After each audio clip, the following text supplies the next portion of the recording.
तो प्यारे बच्चों, जय हिंद। आज हम लोग त्रिकोणमितीय अनुपातों के मान निकालना सीखेंगे कि त्रिकोणमितीय अनुपातों के मान कैसे निकालते हैं। जैसे मान लो कि इतना सब दिया है, 0 अंश दिया है, 30 अंश दिया है, 45 अंश दिया है, 60 अंश दिया है, ऐसे ऐसे करके हमको 180 तक दिया है। तो इन सब के मान हम याद करेंगे तो याद करते रह जाएंगे। तो हम लोग क्या करेंगे कि इन सबको कैसे निकालते हैं, कैसे याद करें, इसके बारे में हम लोग सोचते हैं। जैसे मैं मान लो कि इतना है, देखो 0 से 90 तक जो होते हैं वो क्या होते हैं, 10 में हम पढ़ते हैं, और 10 से अधिक जाते हैं यानी 12 तक जाते हैं, यानी क्या होते हैं कि हम लोगों को 180 से अधिक भी आता है। तो वो सब कैसे याद करेंगे, कैसे हम लोग जल्दी से जल्दी निकालेंगे, इन सब के बारे में हम लोग इस वीडियो में सीखेंगे, ठीक है ना। तो सबसे पहला काम कि कुछ भी हम लोगों को मान लेते हैं कि याद नहीं है, कुछ भी याद नहीं है, तो कैसे हम लोग जल्दी से निकालेंगे, कैसे हम लोग इसे लाएंगे, उसके बारे में हम लोग सीखते हैं। जैसे में मान लो कि हम क्या करेंगे कि 5 को पूर्ण संख्या को ले लेंगे, 5 पूर्ण संख्या को ले लोगे,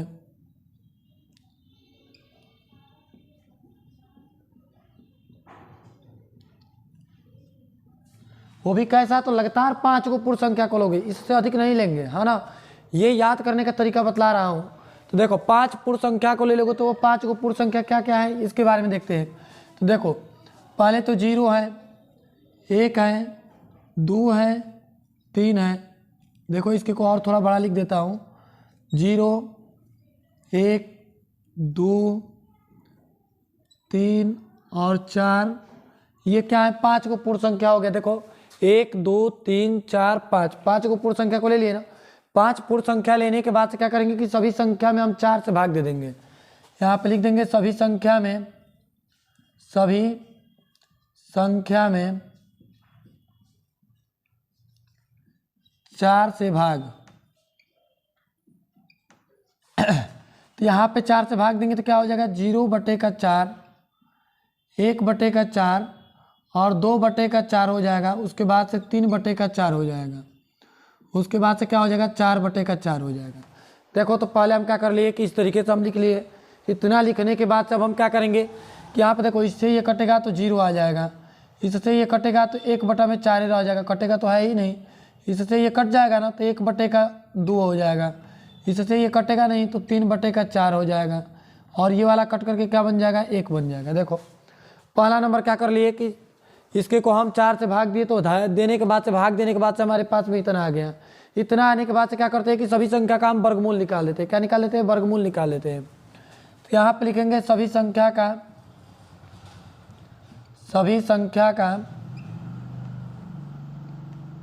वर्गमूल। देखो हम सभी संख्या का वर्गमूल निकालते हैं, तो इसके का वर्गमूल निकालेंगे तो यानी डायरेक्ट नहीं निकाल करके ऐसे लिख देते हैं। देखो फिर यहाँ पे क्या लिख देते हैं, 1/4, यहाँ पे लिख देते हैं अंडर रूट में 1/2, उसके बाद से अंडर रूट में 3/4, यहाँ पे हो गया अंडर रूट में 1। देखो पहले हम क्या कर दिए, सभी संख्या का वर्गमूल निकालेंगे तो वर्गमूल का चिन्ह लगा दिए, है ना। इसी को हम हिंदी में बोलते हैं कॉर्नरी बोलते हैं, है ना, याद रख लो। या तो इसको बोलते हैं हम स्क्वायर रूट। तो देखो इतना लिख लिए। इतना लिखने के बाद सब क्या करेंगे, इसके का वर्गमूल निकालेंगे तो 0, इसके का वर्गमूल निकालेंगे तो 1 का वर्गमूल 1 होता है, क्योंकि 2 में 1 को लेते हैं। तो 2 को यानी देखो 1 है तो 1 × 1 लिख सकते हैं ना, तो 1 बाहर निकल जाएगा यानी 1/2 हो जाएगा। इसका तो वर्गमूल निकल जाएगा 1, और लेकिन इसका वर्गमूल नहीं निकलेगा, यानी अंडर रूट में 2 हो जाएगा। इसका वर्गमूल नहीं निकलेगा, अंडर रूट में 3 में इसका वर्गमूल कितना हो जाएगा, 2। इसका वर्गमूल निकाल दोगे तो 1 मिल जाएगा। तो पहले हम क्या कर लिए कि इसके को हम निकाल लिए। वर्गमूल निकालने के बाद से इसका नाम देते हैं समीकरण नंबर 1। इसका नाम क्या दे दिया, हम समीकरण नंबर 1 दे दिए। याद रख लो कि इसका नाम हम दे दिए समीकरण नंबर 1। अब क्या करेंगे कि ये जैसे में है, देखो ये वाला इस तरीके से है ना, हम इसके क्या करते हैं कि ऐसे पलट देते हैं। तो ऐसे पलटने से जो बनती है उसको दे देते हैं समीकरण नंबर 2। उसका नाम क्या देते हैं, समीकरण नंबर 2। देखो इसके को पलटो तो देखो 1 को यहाँ पे लिखेंगे, उसके बाद से क्या लिखेंगे, अंडर रूट में 3/2, उसके बाद से 1/2, उसके बाद से आएगा 1/2 और 0 आ जाएगा। इतना लिख करके इसका नाम देते हैं समीकरण नंबर 2। ये जो बन गया हमारा, क्या बन गया, समीकरण नंबर 2 बन गया। इतना बनाने के बाद से अब क्या करेंगे कि इसके आगे देखते हैं। देखो समीकरण 1 ये बन गया, समीकरण 2 ये बन गया। अब ये देखो समीकरण 1 वाले को 1 वाले खाने में लिख देंगे और दूसरे वाले को दूसरे वाले खाने में लिख देंगे। तो लिख करके देखते हैं देखो यहाँ पर हम लिखते हैं, देखो ये 0 है तो 0 को यहाँ पे लिख दिए। उसके बाद से क्या है 1/2 है तो 1/2 लिख दिए। इसके बाद से क्या है 1/√2 तो 1/√2 लिख दिए। इतने के बाद सब क्या आएगा √3/2 तो √3/2। इसके बाद से क्या आएगा 1 तो 1 को लिख दिए। देखो हमें साइन का मान याद नहीं था तो देखो साइन का मान याद कर लिए ना। साइन का मान जैसे निकाले हैं वैसे ही देखो ये कॉस का मान निकालने के लिए क्या करते हैं पलट देते हैं। तो यहाँ पे पलट करके समीकरण नंबर 2 बनाए थे, इसके को अब हम इस वाले में लिख देते हैं। तो कितना कितना है देखो 1 है तो 1 लिख दिए। उसके बाद से √3/2 √3/2 लिख देते हैं। उसके बाद से आएगा 1/√2। इसके बाद से आएगा 1/2। उसके बाद से हमारे पास में 0 मिल जाएगा। तो हम इतना लिख लिए। इतना लिखने के बाद से क्या करेंगे कि अब हम तो साइन का कॉस का तो मान निकाल लिया आसानी से, लेकिन टेन का मान कैसे निकाले, कॉट का मान कैसे निकाले, सेक का और कोसेक का मान कैसे निकालें। तो एक बात हम इससे पहले वीडियो बनाए थे, उसमें हम सारा फार्मूला बतलाए थे कि क्या क्या होते हैं, है ना। तो उसके बारे में अब हम लोग थोड़ा सा जिक्र कर लेते हैं। यहाँ पे थोड़ा सा जिक्र करते हैं। जैसे मान लो कि देखो हम ये बोले थे कि यहाँ पे बतलाए थे कि साइन का उल्टा जो होते हैं, साइन का उल्टा यानी साइन का व्युत्क्रम होते हैं। तो साइन का व्युत्क्रम जो होते हैं क्या होते हैं, कोसेक थीटा होते हैं। क्या होते हैं, कोसेक थीटा। कॉस का व्युत्क्रम जो होते हैं, याद रख लो, कॉस का व्युत्क्रम जो होते हैं क्या होते हैं, सेक थीटा होते हैं। याद रखना, साइन का व्युत्क्रम जो होते हैं कोसेक थीटा होते हैं, कॉस का व्युत्क्रम सेक होते हैं, टेन का व्युत्क्रम जो होते हैं, टैन थीटा का जो व्युत्क्रम होते हैं वो क्या होते हैं, कॉट थीटा होते हैं। क्या होते हैं, कॉट थीटा होते हैं। तो देख लो हम यहाँ पे लिख दिए टैन का व्युत्क्रम कॉट लिख दिए। वैसे यहाँ पे लिखते हैं, देखो शून्य में, देखो शून्य का जो व्युत्क्रम होते हैं, जैसे मान लो कि कोई बोल देता है शून्य का व्युत्क्रम क्या होगा, तो शून्य का व्युत्क्रम जो प्राप्त होता है वो इनफाइनाइट प्राप्त होता है, यानी अनंत प्राप्त होता है ना। अब देखो इतने के बाद सब हम चलते हैं, देखो तो शून्य का उल्टा इनफाइनाइट होगा तो इनफाइनाइट का उल्टा क्या हो जाएगा, शून्य हो जाएगा, ठीक है ना। अब एक बात और याद रख लो इसमें, यदि हम मान लो कि 0 में अगर हम 1 से भाग देते हैं, 0 में 1 से भाग देंगे तो याद रख लेना ये सब फार्मूला ही है। 0 में जब हम 1 से भाग देते हैं तो इसका भी क्या होते हैं, इनफाइनाइट होते हैं, है ना, याद रख लेना। उसके बाद से अगर हम मान लो कि 1 में 0 से भाग देते हैं, 1 है और 1 में हम 0 से भाग देंगे तो इसका मान जो आते हैं वो क्या आते हैं, देखो जब हम 1 में 0 से भाग देते हैं तो इसका मान, याद रखो, सुनो थोड़ा सा मिस्टेक हो गया, सॉरी। यहाँ पे देखो 0 में जब हम 1 से भाग देते हैं तो हमारा 0 आता है। क्या आता है, 0 आता है, याद रख लेना। और 1 में 0 से भाग देते हैं तो उसका मान क्या आते हैं, तो इनफाइनाइट आते हैं, याद रख लेना। कोई भी संख्या में अगर हम 0 से भाग दे दे तो उसका मान क्या होता है, इनफाइनाइट होते हैं। कोई भी अगर 0 में कोई भी संख्या से भाग दे दे तो हमारा क्या आता है, 0 आता है। इतना याद रख लो। देखो इसके बाद से अब हम ये लिख देंगे, जैसे में आप सोचते हैं। देखो अब एक बात और याद रख लो कि हमें टैन थीटा का एक फार्मूला होता है। देखो टैन का मान ही निकालना है। देखो टैन थीटा का एक फार्मूला होते हैं, क्या होते हैं, साइन थीटा बटे में कॉस थीटा होते हैं। क्या होते हैं, कॉस थीटा होते हैं। तो साइन थीटा बटे में कॉस थीटा लिख दिए। यानी क्या हुआ कि देखो 2 का मान याद कर लेते हो, यानी कोई भी सवाल को हल भी करना होता है तो यानी क्या करते हैं कि देखो 2 ही रूप में बदल देते हैं, साइन और कॉस के रूप में, और बदल करके कोई भी सवाल को हम हल कर सकते हैं। तो ऐसे ही देखो यहाँ पे जब हमको साइन का मान मिल गया है, कॉस का मान मिल गया है, तो बाकी सबका मान निकल जाएगा आसानी से। कैसे, तो देखो टैन थीटा का मान निकालना है। देखो यहाँ पे टैन थीटा का मान निकालना है तो कैसे निकलेगा, तो साइन थीटा में कॉस थीटा से भाग दे देंगे तो क्या निकल जाता है, टैन थीटा का मान निकल जाता है। तो यहाँ पे देखो साइन थीटा में कॉस थीटा से भाग दे दो, यानी इसके को मन में मान लो कि बटा है, इस लाइनिंग को क्या मान लो, बटा है। तो अब देखो तो 0 में जब हम 1 से भाग देंगे तो 0 में 1 से भाग दोगे तो क्या आएगा, 0 आएगा। तो टैन का मान क्या होगा, टैन 0 अंश का मान 0 निकल गया।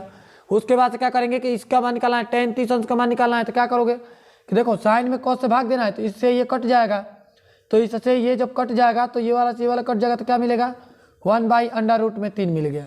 इसके बाद से देखो इससे ये कट जाएगा तो क्या मिल जाएगा, 1 मिल जाएगा।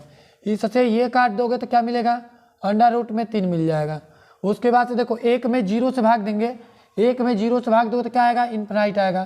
तो हम यहाँ पे क्या लिख दिए, इनफाइनाइट लिख दिए। यहाँ तक तो समझ में आ गया ना। तो देखो साइन का मान निकल गया, कॉस का मान निकल गया और टेन का मान निकल गया, आसानी से निकाल रहे।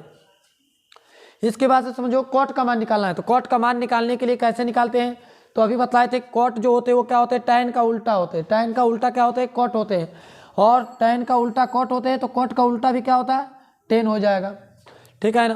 तो यहाँ पे देखो कॉट का मान निकालना है, तो कॉट का मान कैसे निकालेंगे, तो देखो कॉट का मान निकालने के लिए टैन वाले को पलट दो, तो ये 0 है तो 0 को पलटोगे यानी 0 का व्युत्क्रम करोगे तो अभी बताएं शून्य का व्युत्क्रम क्या होते हैं, इन्फिनाइट होते हैं।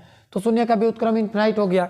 1/3 का व्युत्क्रम क्या होगा, 1/√3 का व्युत्क्रम क्या हो जाएगा, तो √3/1। तो 1 लिखो या ना लिखो कोई मतलब नहीं है। इसके को देखो 1 है तो 1 का व्युत्क्रम क्या होगा, तो 1 ही हो जाएगा। इसका व्युत्क्रम क्या होगा, तो देखो जिसका बटा कुछ नहीं होता क्या मानते हैं, 1 मानते हैं, है ना। इसके को पलटोगे तो क्या हो जाएगा, 1/√3 हो जाएगा। उसी तरीके से इन्फिनाइट है तो इन्फिनाइट का उल्टा क्या हो जाएगा, शून्य हो जाएगा। तो इन्फिनाइट का उल्टा हमारे पास में 0 मिल गया। देखो तो हम क्या निकालिए, देखो साइन का मान निकालिए, कॉस का मान निकालिए, टेन का मान निकालिए और कॉट का मान निकालिए। इसके बाद अब हम चलते हैं सेक का मान निकालने के लिए। तो सेक का मान कैसे निकालेंगे इसके बारे में देखते हैं। तो सेक का मान निकालने के लिए अभी बोले हैं कि सेक जो होते हैं क्या होते हैं, कॉस का उल्टा होते हैं। तो यानी कि कॉस का उल्टा जब सेक होते हैं तो सेक का भी उल्टा क्या होगा, कॉस होगा। तो ऐसे ही हमें सेक का मान निकालना है। तो सेक का मान कैसे निकालेंगे, तो देखो सेक का मान निकालने के लिए हमको किसको पलटना होगा, कॉस वाले को पलट देना होगा। तो 1 को पलटोगे तो क्या आएगा, 1 ही आएगा, यानी 1 का व्युत्क्रम 1 होते हैं। ये देखो इसके का व्युत्क्रम निकालना है तो इसके को पलट दोगे तो कितना हो जाएगा, 2/√3 हो जाएगा। तो 2/√3 लिख दिए। उसके बाद से इसके को व्युत्क्रम करोगे तो कितना हो जाएगा, √2 हो जाएगा। इसके को व्युत्क्रम करोगे तो कितना हो जाएगा, 2 हो जाएगा। और शून्य का व्युत्क्रम क्या होते हैं, तो शून्य का व्युत्क्रम हमारा इन्फिनाइट होते हैं। याद रख लो ये सब फार्मूला को बनाने के लिए, यानी कि ये सब मान को याद रखो। ये वाला जो होते हैं कि हर जगहों पे ये क्वेश्चन बनता है। हाँ, ये ऐसा कहीं पे भी नहीं होगा, 12 पढ़ लो चाहे कहीं तक चले जाओ, इन सब का यूज हर हमेशा मिलेगा, ठीक है ना। तो अब चलते हैं यहाँ पे, देखो कोसेक का मान निकालना है। जैसे मान लो कि हमें कोसेक का मान निकालना है, तो कोसेक का मान निकालने के लिए अभी क्या बोले हैं कि साइन का उल्टा होते हैं। तो यानी कि कोसेक का मान निकालना है, यानी क्या कर दोगे कि साइन को व्युत्क्रम कर दोगे तो हमारा कोसेक का मान निकल जाएगा। वैसे यहाँ पे तो साइन का व्युत्क्रम करो, यानी 0 का व्युत्क्रम करोगे तो क्या हो जाएगा, इनफिनाइट हो जाएगा। √2 का 1/2 का व्युत्क्रम करोगे तो क्या हो जाएगा, 2 हो जाएगा, क्योंकि इसके को पलटोगे तो 2 ऊपर चला जाएगा, 1 नीचे आएगा। 1 से कोई मतलब नहीं, है ना, क्योंकि कोई संख्या में हम अगर 1 से भाग देते हैं तो क्या आता है, वही संख्या प्राप्त हो जाता है।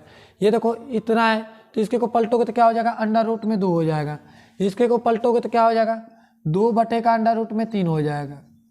तो 2/√3 लिख दिया। 1 का व्युत्क्रम करोगे तो 1 आ जाएगा। यहाँ तक तो हम मान आसानी से निकाल लिए। 1 से 10 तक के देखो, यानी क्या हुआ कि यानी 10 में जो है कि ये वाला इंपॉर्टेंट है, 10 तक यहीं आता है। 0 से 90 तक का मान निकालने के लिए 10 में आते हैं। और जैसे में मान लो कि 120, 35 और 150 और 180 का मान निकालना है, तो इन सबको कैसे हम आसानी से निकालें, बिना याद किए कैसे हम इन सबको निकाल दें, इसके बारे में अब सीखते हैं। तो देखो प्यारे बच्चों, अब हम सीखते हैं। यहाँ पे देखो तो 120 का मान निकालना है, 135 का मान निकालना है, 150 और 180 का मान निकालना है। तो इन सब का मान कैसे निकालेंगे इसके बारे में अब देखते हैं। जैसे मान लो कि 120 का मान निकालना है, या 135, 150 और 180 का मान, तो सबसे बड़ा चीज़ है ये कि वही ट्रिक पर सब निकाल लो, कुछ भी अलग नहीं होना चाहिए, समझ लो। तो यहाँ पे अब लिखते हैं, देखो तीर बना रहे हैं, उस तीर को ध्यान से देखना है। ये वाले को इस तरीके से चला गया, यहाँ से ये वाला कितना हो गया, ये वाला बन गया, ठीक है ना। उसी तरीके से यहाँ पे हम तीर बना रहे हैं, एक यहाँ से यहाँ और यहाँ से यहाँ। यहाँ पे बना रहे हैं हम एक तीर, यहाँ से यहाँ और यहाँ से यहाँ बना दिए। देख लो इस तरीके से हम तीर बना लिए। बनाने से इससे क्या होगा आप सुनो, अभी देखते रहो ट्रिक कैसे बन रहा है। यहाँ पे देखो सबसे ऊपर वाला जो होते हैं प्लस में होते हैं, सबसे नीचे वाला भी जो होते हैं वो क्या होते हैं, प्लस में होते हैं। याद रख लेना कि सबसे ऊपर यानी साइन पड़ता है, सबसे नीचे यानी कोसेक पड़ता है। तो साइन का मान और कोसेक का मान क्या होते हैं, प्लस में होते हैं। बाकी सब मान जो निकलते हैं वो सब माइनस में आते हैं, याद रख लेना। यानी 120 का, 135 का, 150 का और 180 तक का मान निकालने के लिए साइन कोसेक, ऊपर क्या है साइन है तो साइन का मान प्लस में होगा, नीचे क्या है कोसेक है तो कोसेक का मान प्लस में होगा। बाकी सब मान जो निकलेगा वो क्या आएगा, माइनस में आएगा। अब देखो यहाँ पे चलते हैं, तो देखो शून्य है नहीं है, तो शून्य को मन में मान लेंगे कि नहीं है, शून्य को मन में मान लेंगे कि नहीं है। तो जब शून्य नहीं है तो अब यहाँ से बच जाएगा 30 से। तो अब क्या करते हैं कि इन सब का मान क्या करेंगे कि देखो ये वाला तीर इस तरीके से घुमाए, यानी कि ये वाले लाइन को उठा करके इसमें भर दो, ठीक है ना। शून्य को छोड़ के तो यहाँ से भरना शुरू करेंगे 30 से। तो इसके को उठा करके यहाँ पे भरोगे तो कितना हो जाएगा, √3/2 हो जाएगा। यहाँ पे भरेंगे तो कितना हो जाएगा, 1/√2 हो जाएगा। यहाँ पे भरेंगे तो कितना हो जाएगा, 1/2 हो जाएगा। और यहाँ पे भरेंगे तो कितना हो जाएगा, 0 हो जाएगा, ठीक है ना। देख लो तो ये वाला मान को उठा करके इसमें भर दिया, लेकिन ये क्या था, सब प्लस में था, इसलिए यहाँ पे प्लस छोड़ दिया गया। अब देखो ये वाला मान को उठा करके इसमें भरेंगे, इसमें भरने से पहले हम चिन्ह देखेंगे, चिन्ह हमारा माइनस में लगेगा। तो इसमें भरो तो 30 से उठा करके भरोगे, यानी यहाँ से उठा करके भरोगे, ये कितना हो जाएगा, 1/2 माइनस के 1/√2 उसके बाद से माइनस के अंडर रूट में 3/2, उसके बाद से क्या आएगा माइनस के 1 आ जाएगा। इसी तरीके से अब हम क्या करेंगे, इसके को भर देंगे। तो ये वाला को भरने के लिए यानी यहाँ से उठाओगे ना 30 अंश से, इसके को भरो तो अंडर रूट में 3 ये माइनस में होगा, माइनस के 1 होगा, फिर माइनस के 1 बाई अंडर रूट में 3 हो जाएगा और यहाँ पे कितना हो जाएगा 0 हो जाएगा। तो 0 लिख लिए। अब देखो यहाँ पे भरते हैं तो इसमें कैसे भरा जाएगा, यहाँ से उठाओ देखो तो माइनस के 1 का अंडर रूट में 3, उसके बाद से कितना आ जाएगा माइनस के 1, उसके बाद से अंडर रूट में 3 ये भी माइनस में होगा और ये इन्फिनाइट हो गया। ठीक है ना। अब इसके बाद से इसमें चलते हैं तो इसमें क्या होता है इसके बारे में देखते हैं।